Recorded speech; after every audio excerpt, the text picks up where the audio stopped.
Hello and welcome everyone to this video. Today I just want to talk about the most anticipated things for me for Genshin 4.0 because the new experience, a new region, a lot of things will go. So let's start with the first thing I am excited for.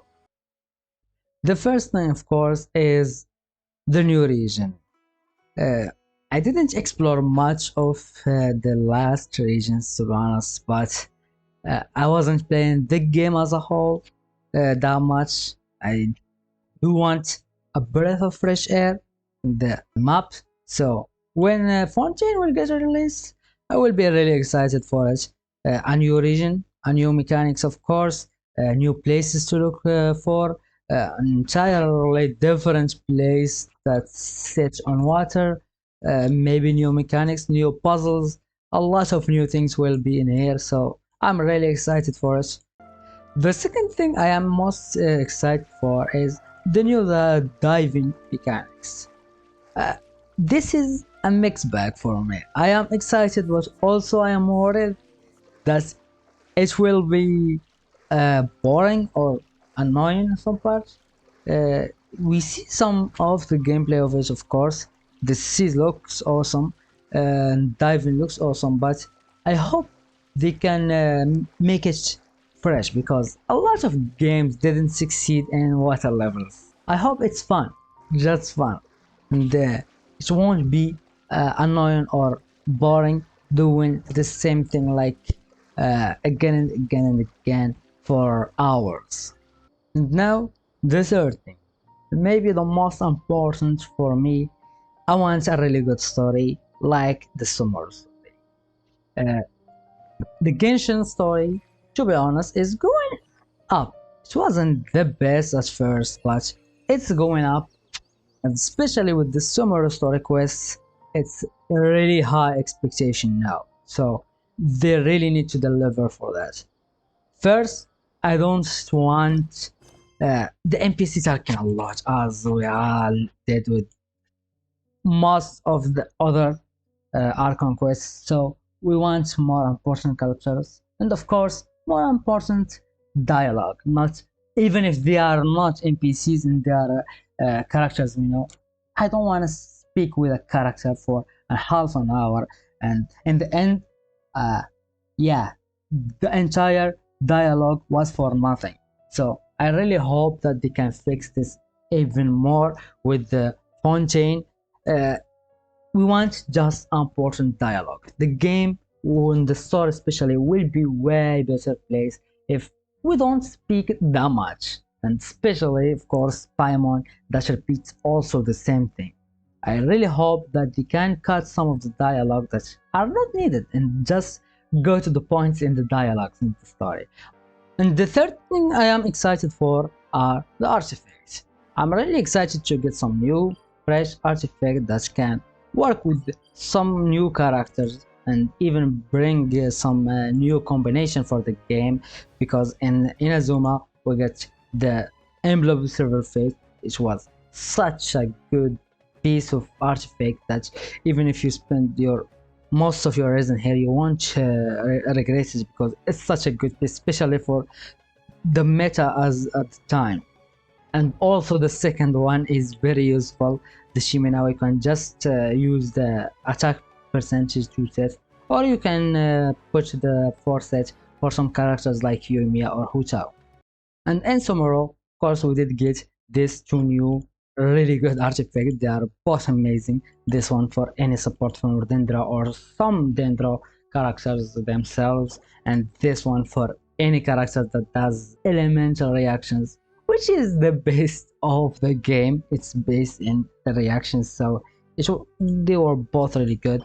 Also, these sets are also really good. This one for same reactions for some of the reaction, not all, but it was good. This one also for the animo characters like Haizo and the Wanderer. So I hope we got some new sets, not for the new characters just, but also for the old characters. And while talking about artifacts, of course I am excited for the strong box. Uh, to get some new artifacts here.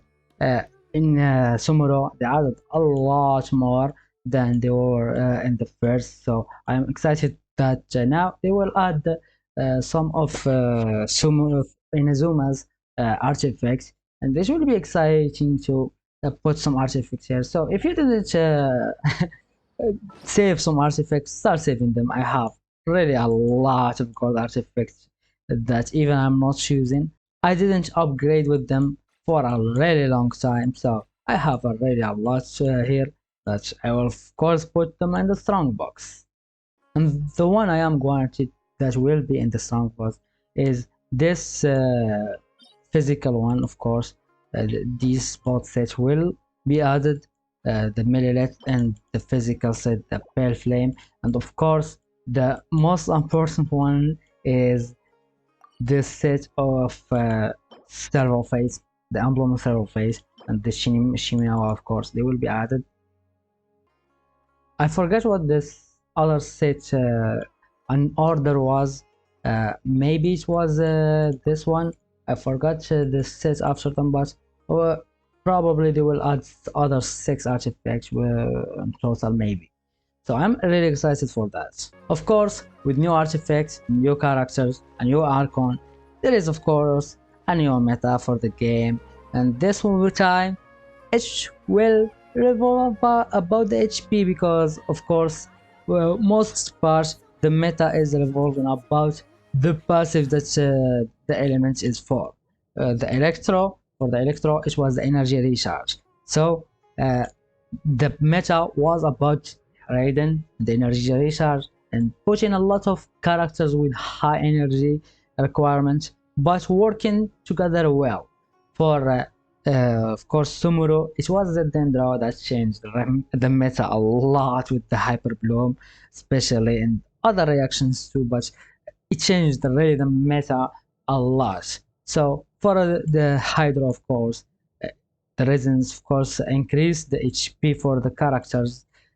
So it may revolve about the HP for the characters.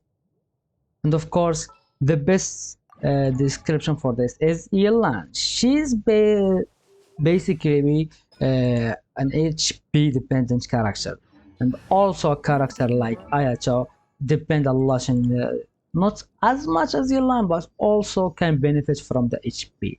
So it's really good that we can have a change for the meta. And as we said earlier, the next thing I am excited for are the characters. As well says from the trailers, there is a lot of new characters in the coming to the game, and I am especially excited for this character, the gun wielding character, and of course the Archon. I'm really excited for the guns. I don't know if it will be added to the game as a new weapon, or maybe they will just do like child or Mika, her skill or alt maybe will use them. I am happy either way, but I really want to play as a gun character. I want to change for the game, so I really hope that she can be like that. You will use a gun and not a click base. The next thing I am excited for is some new craftable weapons. I wasn't satisfied, to be honest, with the Sumuru ones. The only one that was good is the sword, but I do have a better sword, so I didn't really have the time to even get them. But for Inazuma ones, they were decent, to be honest. The sword was decent, and also the bow was decent for a characters like Yoimiya or Ganyu. So it was really decent. But Summer ones were a little bit disappointing, so I hope that in Fontaine will get some new thing good. And the last thing is the banners.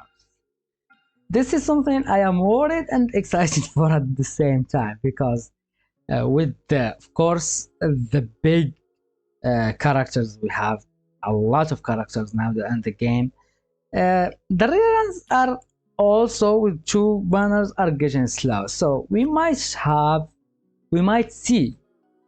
a 3rd banner get added, or they will do same as, if you don't know this, the kitchen banner incident, uh, like in 1.3, they might add a third banner at the same time, or they might do a 3 cycle banner, not a 2 cycle banners. And 1.3 did 3 banners once a time, so the first and the second and third, each one has 2 weeks. So they have the option of doing 3 banners, of course, at the same time, adding another banner here, or they can do 2 banners, but a cycle for each one 2 weeks. And I think they might add that, especially with the release, of course, of new characters from Fontaine, and there will be a lot of characters. Did it in Honkai, did it in Genshin, and previously Honkai. Now you have Impact, you have way more banners at the same time because there is a lot of characters.